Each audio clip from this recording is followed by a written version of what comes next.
आज सबरूम के मनुबंकुल में तिपरा मोथा के सुप्रीमो महाराज प्रद्युत देबबर्मन ने एक चुनावी रैली को संबोधित किया। आज की जनसभा में महाराजा प्रद्युत देबबर्मन ने आगामी एडीसी चुनाव में तिपरा मोथा पार्टी के उम्मीदवारों की जीत का आह्वान किया। आज की जनसभा में 27वीं पूर्वी महरीपुर भूरतौली केंद्र के तिपरा मोथा ने देवजीत त्रिपुरा और 28वें शिलाचेरे मनुबंकुल केंद्र के धनसेन त्रिपुरा को भारी अंतर से जीतने का आह्वान किया और 10 अप्रैल को तिपरा मोथा खुम्लुंग राज्य के स्वशासित जिला परिषद चुनाव लड़ेंगे। तिपरा सा के संग नहीं लड़ेंगे, ये मेरा मैसेज है।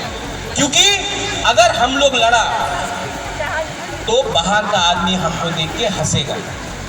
अगर उन्होंने तिपरा मोथा का फ्लैग फेंका, डोंट रिएक्ट, चिंता मत करो, झगड़ा मत करो, हम 1000 झंडा और दे देगा आपको।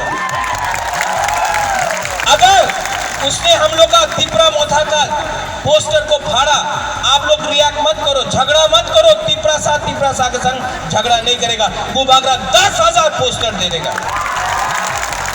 लेकिन 10 तारीख को जब बुबागरा का पार्टी, जब तिपरा मोथा जीतेगा, पूरा त्रिपुरा में जीतेगा, उस दिन जो लोग हम लोग का अगेंस्ट है उनको भी हम लोग बोलेगा भाई कहाँ नाम से हो, ये तिपरा मोथा सबका है। इसके लिए बुबागरा बोलता है 10 तारीख को जीतना है कि नहीं। ये तिपरा पार्टी किसका पार्टी है? इसके लिए बुबागरा बोलता है चीनी हाँ, चीनी शासन, चीनी हाँ।